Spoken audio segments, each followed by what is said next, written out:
From the patient files of Dr. William Wickman, director of Hillbrook Insane Asylum. Patient 747 Francisco Palma, aka Frankie the Pencil. That is not a name the orderlies here at Hillbrook came up with. It's a name 747 has long been known for. I can tell you he didn't get it because he likes to write.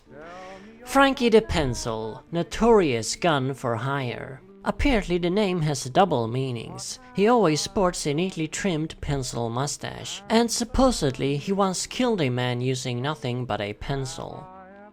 Despite his reputation, 747 remains very calm and docile, as long as he takes his pills. However, we unfortunately experienced trouble with him regardless. Well, not him directly, but you see, there's a powerful crime syndicate that desperately wants him dead. We've already had 2 attempts on his life, one from a patient and one from a guard. That bounty on 747's head is mighty enticing, it appears. I had a patient sent to solitary, and the guard is now standing trial. As if we didn't have enough security issues with the Silent's recent attack, now we have to deal with this as well. Oh well, just another week at Hillbrook, I guess. Well, let's stop beating around the bush and get to the point. The reason you kiddies are here. The tale of Francisco Palma, aka Frankie the Pencil. We're not going back too far with this one though. We're gonna skip Frankie's childhood and jump straight to the moment leading up to this mess he now finds himself in.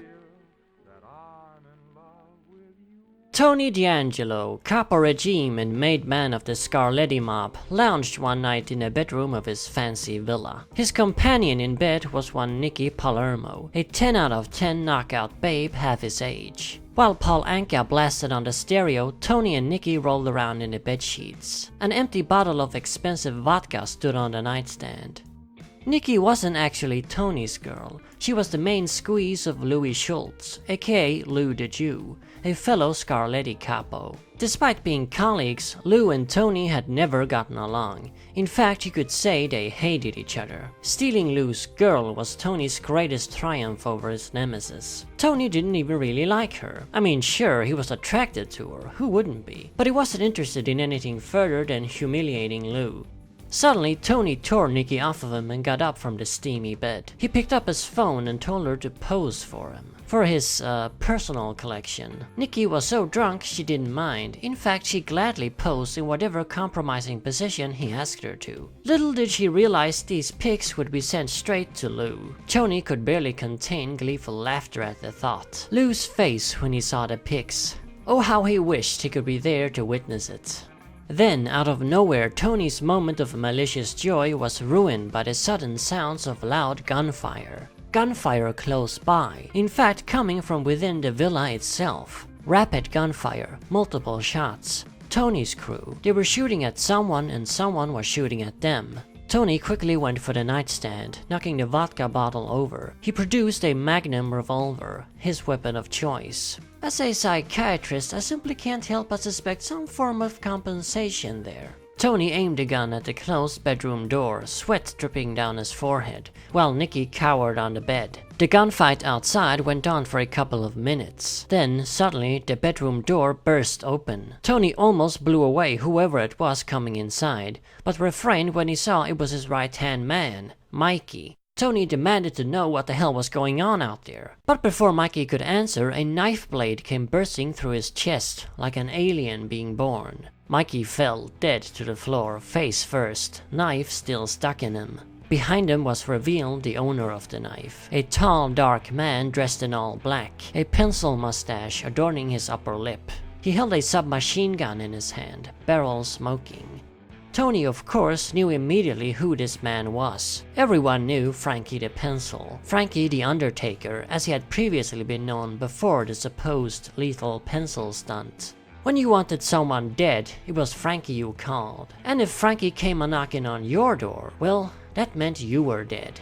Tony quickly grabbed Nicky off the bed and shoved her in front of himself, using her as a shield. He pressed his oversized magnum against her temple and screamed at Frankie that she was dead. She was dead if he didn't drop his gun. Tony understood why the pencil had come a-knocking on his door on this night. Lou had sent them. He'd sent them over the woman. Tony repeated his ultimatum. Frankie just smiled a sly smile, then said, "Go ahead, she's part of the contract too." He then raised his submachine gun and squeezed the trigger, emptying his entire clip into Nikki. At least half the bullets went straight through her and into Tony. They both fell together onto the bed like lovers in a bloody dance, bodies completely bullet-ridden.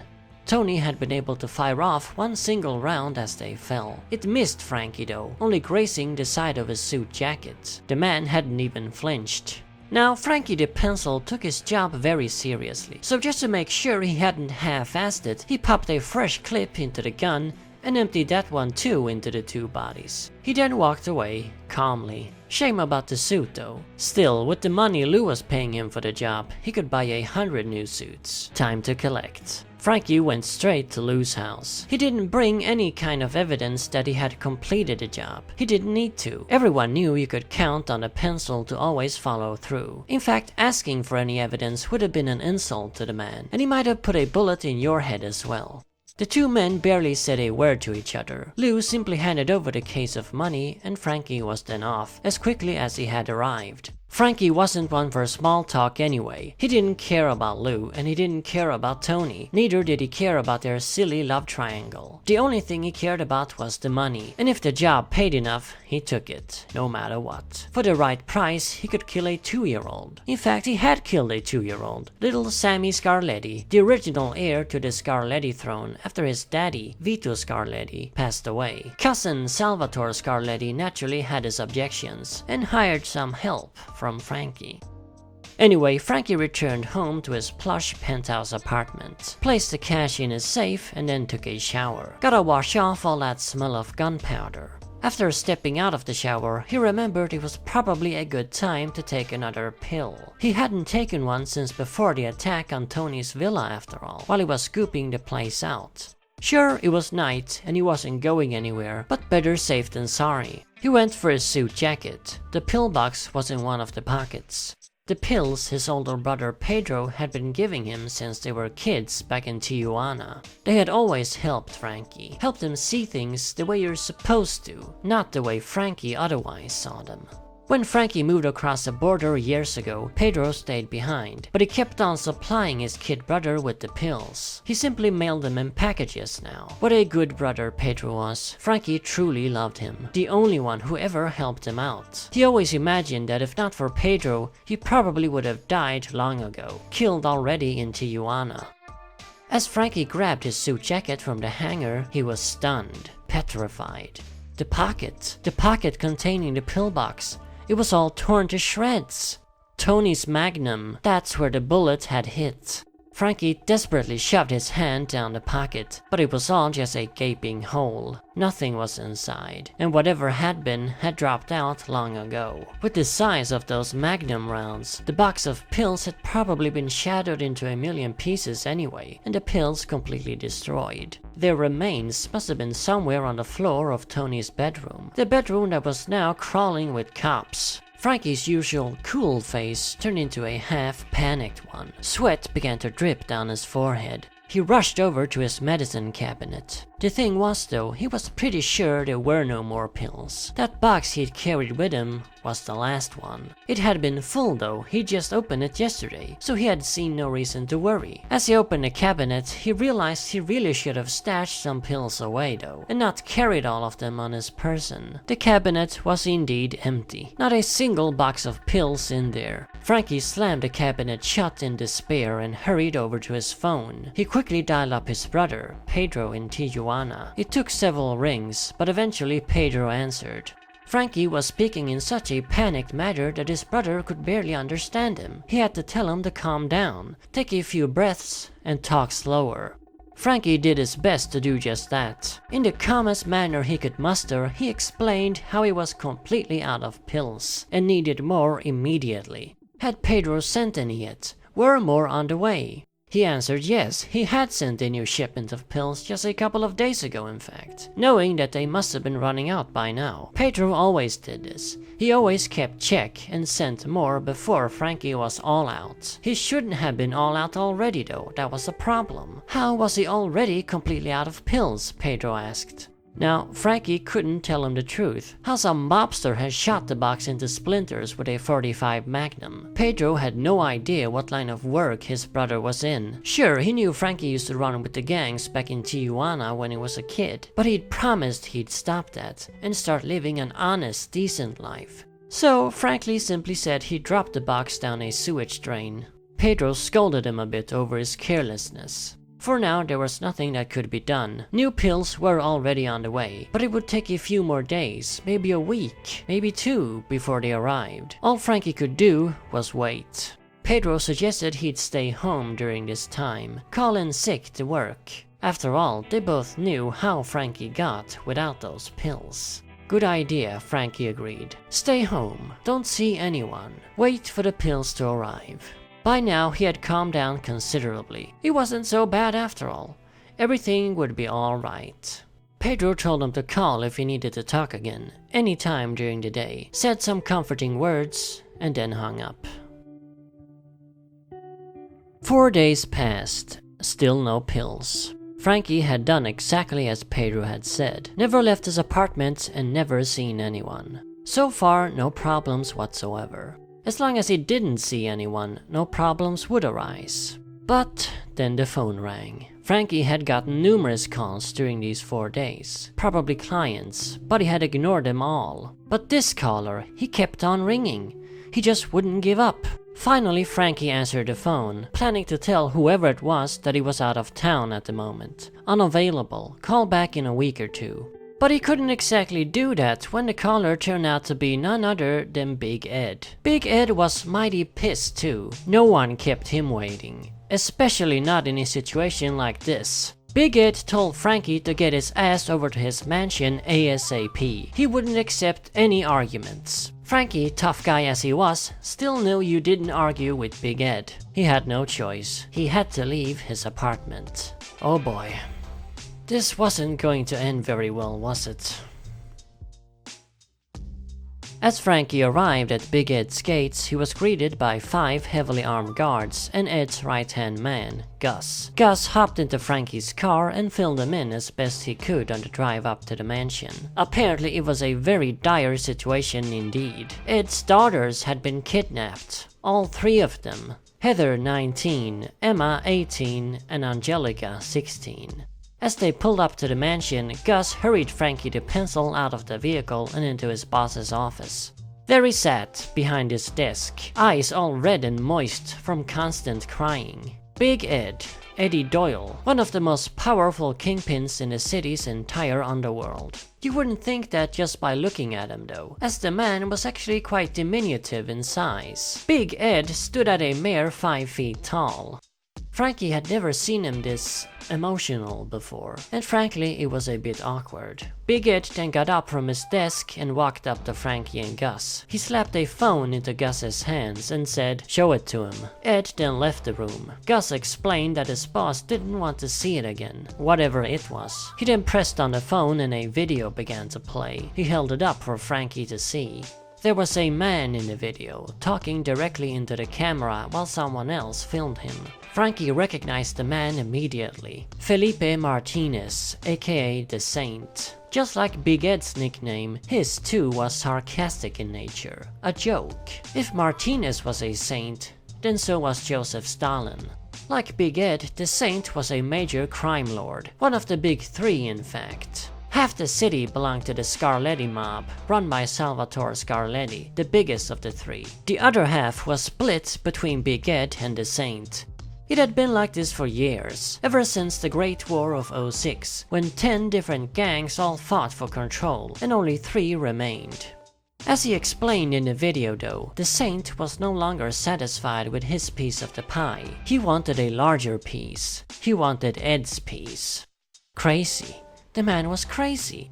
Salvatore Scarletti would never allow this. He would never let one gang grow as large as his, thus threatening him. But Frankie could see the crazy in The Saint's eyes, and it became even more apparent when the camera zoomed out, revealing Big Ed's 3 daughters, tied up against the wall in the background. All 3 of them were gagged and fought against their restraints. They wore nothing but underwear and looked completely disheveled.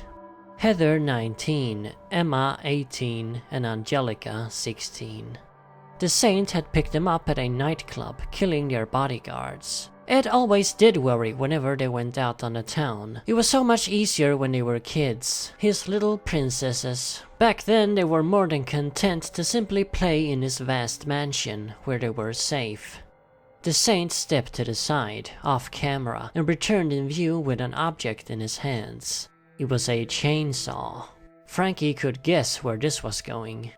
The Saint said that this would demonstrate just how serious he was. He revved up the chainsaw, and as it began to buzz, he slowly approached the tied-up girls. Chainsaws, Frankie thought, completely impractical as weapons, but great to instill psychological fear. The buzzing sound, like a swarm of furious bees, the spinning blade. It would have been enough to simply show the chainsaw next to one of the girls' faces, and Big Ed would have gotten the message loud and clear. But the Saint was taking it one step further. Without warning, he began to slice into Angelica, the youngest, sawing into her arm. Blood splattered all over her terrified sisters. Muffled screams. Angelica appeared to pass out. Within a few seconds, the arm fell off and hit the floor with a thud. The Saint grinned into the camera, and then began to work on one of Angelica's legs. Angelica, Ed's little angel. Frankie couldn't even imagine what it must have been like for him to watch this. Blood gushed out from Angel's leg. By now her sisters had passed out too. Eventually the leg came off as well. Blood poured out from the stump like a crimson river. She was now losing blood so fast she would die in mere minutes. If she hadn't died from shock already, that is, which was very likely. The Saint, satisfied with his handiwork, turned off the chainsaw. He then faced the camera again, grinning like a devil, his face covered in Angel's blood. He spoke, addressing Ed, telling him to remember that he may have lost one daughter, but he still had two left. They would be returned to him if he gave up all of his territories and retired. He had 24 hours to reply, or Heather and Emma would face the same fate as their baby sister. The video then ended. "We got this 4 hours ago now," Gus said. "The first thing Ed did, after he'd calmed down, was to call you." Ed then entered the room again. He wasn't going to comply with the Saint's demands, he said. Ed loved his daughters deeply, but apparently not quite deeply enough to give up his entire empire for them. Instead, he was going to kill the Saint and take his two daughters back. That's where Frankie came in. For a job like this, you wanted the very best. "Name your price," he said. "Anything you want." Frankie liked the sound of that. However, he didn't like what he was suddenly seeing. Without warning, Gus had disappeared, and in his place stood a strange creature. Frankie's hands began to tremble. It was happening now. He was seeing them again. The blank, plastic things, like mannequins. Couldn't anyone else see them? Couldn't Ed see what his top man, Gus, truly was? Sweat began to form on his forehead. He awkwardly stuttered they could discuss the price later. He just wanted to get out of there. "As you wish," Ed complied. He then called for one of his goons to enter. Ed explained something about not wanting to send Frankie on his own. Not that he didn't trust him to get the job done, but considering the stakes here, he felt it best if Frankie had some backup. Carl Mahoney, aka Johnny Boy, Ed's #1 soldier, would accompany him on the job. Slim but full of muscle the man was. They call him Johnny Boy because... yeah, okay, I have no clue why the hell they call him Johnny Boy. Frankie barely listened to what Ed was saying. He was too busy struggling to not draw his pistol and blow Gus away. No, not Gus. That thing. That fake person staring at him with its featureless artificial face. His fingers brushed against the holster. He quickly agreed to whatever Ed was saying, just so he could leave before something unfortunate happened. Normally he would never have agreed to this, as he always worked alone. Frankie the Pencil was a one-man act. This Johnny Boy, he would only get in the way, and besides, being around people was the last thing Frankie wanted right now. That is, people he wasn't going to gun down. Nevertheless, the both of them got into Frankie's car and left the mansion grounds. Their destination? Frankie's plush apartment. They would need to pick up some tools for the job after all. Johnny Boy was one of few to get a tour of the Great Pencil's private armory. The walls were decorated with assault rifles, grenade launchers, machine guns, pistols, revolvers, shotguns, sniper rifles, knives, swords, throwing stars, even a crossbow. "Where's the pencils?" Johnny Boy jokingly asked. "On my desk," Frankie replied. He then picked out an assault rifle each for the two of them, fitted with scopes and silencers. "Silent and accurate," he said. "That's what we need to be." Still, they were storming a fortress. The Saint was holding Heather and Emma at his massive mansion on the other side of town. Frankie knew it. Where else would they be? No one was crazy enough to attack that place after all. Well, except for them, of course. They needed something a bit bigger, in case things went wrong and they found themselves overwhelmed with the Saint soldiers. Frankie pulled down a grenade launcher from the wall. Perfect. He grabbed two 9mm Berettas and a large hunting knife as well, for himself. Backup weapons. He trusted that Johnny Boy was carrying a piece of his own in his suit jacket. Frankie then filled two satchel bags with ammo and tossed one of them to his partner. He grabbed some rope too, they would probably need it. Johnny Boy said it was going to be an honor working with Frankie. He'd always been a big fan of his work. Frankie ignored the comment and simply said, "Let's go." The Saint truly had gone off the deep end. A man was impaled on a spear in the courtyard of his mansion, displayed for everyone to see. Probably one of his goons who'd failed him in some fashion and now served as an example for the rest.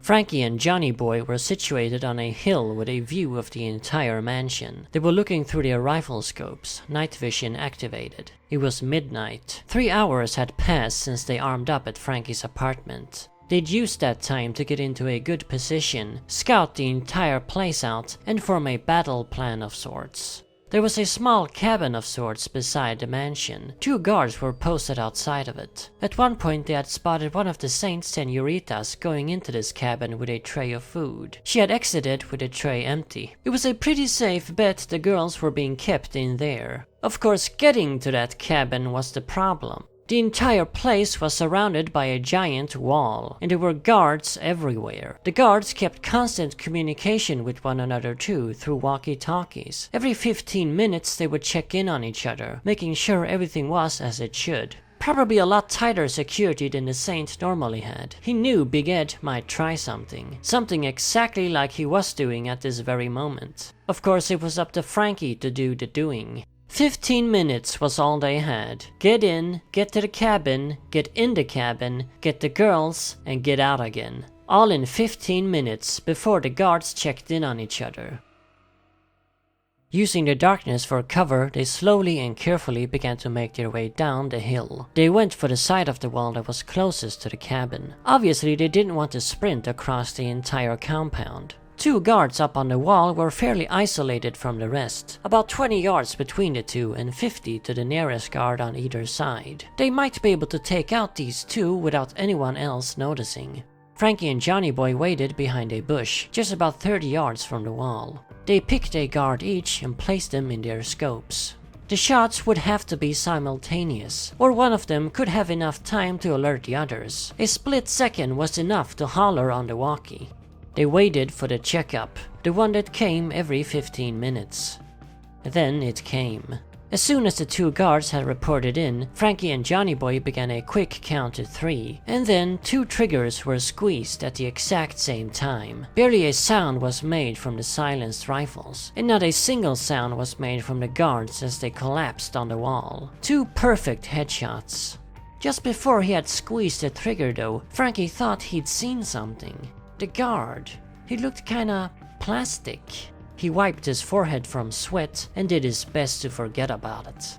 The duo then swiftly made their way up to the wall. Frankie pulled out the rope from his bag and tossed it over the wall. A grappling hook caught onto something. He made sure it was secure and then began to climb. As soon as he was up, Johnny Boy followed suit. No one had noticed anything. Frankie looked at his watch. 4 minutes had already passed. Silently, they then climbed down from the wall and jumped onto the ground of the compound. They were in. It was far from over though. Sticking to the shadows, the pair made their way towards the cabin. They snuck up behind it. They would have to eliminate both guards by the door simultaneously too. The duo split up and began to make their way around the cabin on opposite sides. As they appeared by the front of the cabin, they made sure to see each other peeking out and began a silent count to 3 via hand gestures.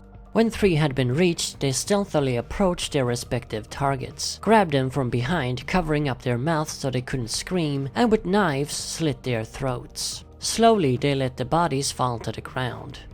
Frankie was beginning to appreciate having a partner. He had no clue how he would have pulled off all of this on his own. It would have been near impossible. While Johnny Boy kept watch, Frankie shot the lock on the door with his silenced rifle. He then carefully pushed the door open. It was pitch black in there, and he had to activate the flashlight on his weapon to see anything. As the cabin was illuminated, he spotted the girls, Heather and Emma, tied up in the back. Luckily, they were only tied by the wrists and only with rope. Johnny Boy stayed by the door as Frankie entered and approached the girls. They didn't look too good. Terrified and covered in sweat and blood. Not their own blood though. They didn't appear to be harmed. The blood belonged to their baby sister. No one had bothered to clean it off after that stunt with the chainsaw. Frankie told the girls they were being rescued. Their father had sent them. Then he began to cut their ropes with his knife. He told them to be quiet as not to alert any guards. After they were both untied, Frankie looked at his watch again. 12 minutes had now passed. In only 3 minutes, the guards on the wall would radio each other on the walkies, and 2 would not be answering. If they wanted to get out of there, they had to move fast. Real fast. Frankie quickly informed the girls of this. Time was of the essence, and they had to obey his every word. They nodded, their eyes exhausted, yet panicked at the same time. Frankie then turned to face Johnny Boy and start their escape, but stopped dead in his tracks when he saw that Johnny Boy was gone. Well, he wasn't exactly gone, he was still there, but it wasn't him anymore. It was his true self that now showed itself, a lifeless, blank mannequin. Frankie began to tremble and sweat. "What was wrong?" Johnny Boy asked. Frankie stuttered. He tried to say something, but only gibberish came out. "Let's go," Johnny Boy quietly barked through gritted teeth. "We have to leave now." But Frankie just stood there, confused and shocked. The girls behind him were equally confused and shocked, but not by the same thing. No one else could see it after all. No one could see what people really were. Only Frankie could. Johnny Boy began to shake Frankie's shoulders, trying to snap him out of it. But it didn't work, and the clock was ticking. Another minute had passed. Only 2 left. "Forget you then," Johnny Boy said, and began to move past Frankie, going for the girls himself. Frankie then raised his rifle and filled him full of lead. He emptied 10 rounds into Johnny Boy. He fell to the floor dead. Of course he, or rather it, had already been dead. A lifeless, empty being. Frankie merely made sure it was dead. He turned to the horrified girls to try and explain this to them, calm them down, but only discovered that they too were now blank creatures. 2 fake people staring at him with their plastic faces. The girls, Heather and Emma, them too. Well, nothing else to do. Frankie emptied the remaining rounds of his clip into the girls. They fell to the floor just like Johnny Boy had. Shit, he thought. What would Big Ed say about this? He probably wouldn't like it.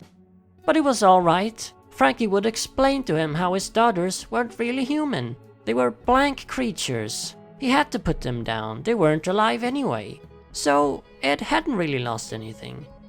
Frankie was sure he'd understand. Maybe. The pills. The damn pills. If he'd only had those damn pills. Well, better get out before the guards notice what had happened. How much time did he have now? A minute? Frankie stepped out of the cabin. He was just about to make his way to the wall when he spotted a guard patrolling by the big mansion. Except it wasn't a guard. It was another fake person. Then yet another coming out of the mansion. Frankie's trigger finger itched. He should be climbing over the wall by now. But those empty beings, they just had to be put down. So Frankie ran up towards them like a charging soldier and fired off his rifle. Both guards fell to the ground, but as they did, one of them managed to squeeze off a few rounds. His rifle wasn't silenced, and the shots echoed loudly throughout the entire compound. Crap. Before Frankie knew it, an army of Saint soldiers were descending down upon him. None of them were human though, they were all dead plastic people. Even the guy impaled in the courtyard was now just a mannequin. Frankie backed into the darkness, taking cover. Those silly creatures, little did they know he'd brought just the weapon for this very situation. From his back he pulled a grenade launcher. Grenade after grenade was then fired off into the oncoming crowd of goons. They all flew in all directions like toy soldiers, their plastic body parts scattering all over the place. Ear-shattering explosions drowned out the sounds of their fake screams, and the compound lit up like a light show. It was 4th of July. What a spectacle. Frankie almost enjoyed it, and he never did enjoy killing. It was just a job. But this was simply fun. He began to laugh even. Laugh hysterically. The mannequins never stopped coming, they just kept on rushing him, running straight into his grenades. Hilarious! Eventually though, Frankie ran out of grenades. He discarded the launcher and snuck into cover behind the mansion. From behind the cover, he fired off his assault rifle into the remaining attackers, until it too was completely empty, and he drew his twin Berettas. In the end, the Berettas were out as well, but by then so were the seemingly endless supply of guards. Frankie left his cover and began to wander the ruins of the compound, nothing in his hand now but his hunting knife. Bodies were everywhere, many of them dead, some of them wounded, squirming in their own blood. Approaching police sirens. It turned out to be an entire SWAT team. Frankie was smart enough to drop his knife when they told him to. He then practically collapsed into their arms, completely exhausted. The man didn't have as much as a scratch on him though. None of the Saints' men had landed a single shot on him. Frankie was of course taken into custody, the first time the infamous Francisco Palma, aka Frankie the Pencil, had ever been arrested, at least in the States.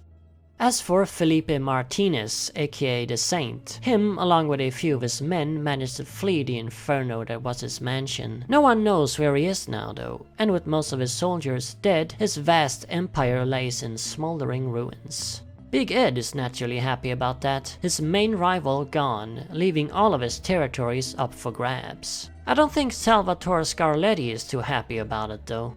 Anyway, while Big Ed appreciated Frankie's total decimation of the Saint, he did not respond well to the slaying of his daughters. He is the one who put the bounty on patient 747's head. When I found out about the pills, I naturally phoned 747's brother, Pedro, in Tijuana to inquire about them. Just what were these pills? Well, as he explained to me, they aren't actually pills at all, they're just candy. A type of candy only found in Mexico, although they do resemble jelly beans. Just like jelly beans, they come in all colors too. However, it was only the purple ones that worked on 747. Apparently, whenever 747 would experience his hallucinations during their childhood, Pedro, incidentally the only one who never appeared as a plastic person to him, would tell him to take the purple candies. They drove the fake people away. So 747 began to actually believe this, simply because his brother had said so, and so he still believes. Now Pedro buys the candies in Mexico, picks out the purple ones, puts them in medicine boxes, and ships them off to his brother in America. Amazing. The most extreme case of placebo effect I've ever seen. The only thing I'm still wondering about though is, did 747 ever truly kill someone with a pencil? Well, I think I'm about to find out. I just placed a pencil in his cell, and I also forgot to give him his latest pill.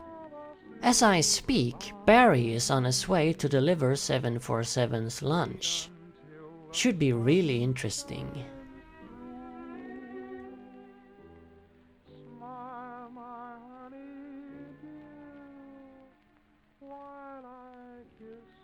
Away.